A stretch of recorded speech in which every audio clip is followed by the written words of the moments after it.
Nice to see you. Thank you so much for doing this. Thank you.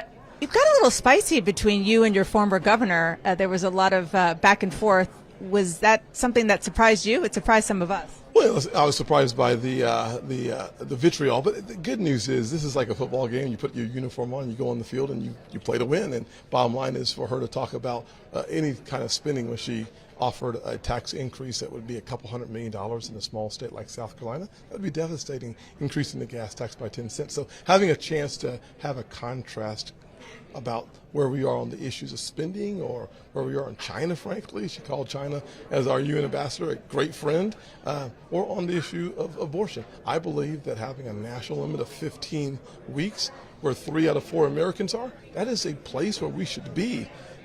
Allowing states like this one, California, New York, to have abortion on demand up until the 40th week, that's just devastating. You talked about the curriculum in Yes. Florida that Ron DeSantis put out there, the idea that slavery allowed for people who were enslaved to find skills. You also talked about Kamala Harris. Yes. What did you mean by that? So they both signed off on similar curriculum that said basically the same thing. My point is that whether you're Kamala or Ron, the bottom line is simple. There are no redeeming qualities in slavery, period. The idea of being here at the Reagan Library, Yes. as somebody who has been on Capitol Hill for a long time, you've been in politics for a long time, you've seen the change in your party. Feel connected to the notion of the Reagan Republican Party, given what you're seeing, not just on the campaign trail with fellow candidates, but where your day job is on Capitol Hill, especially considering there's going to be potentially a shutdown in the next coming days?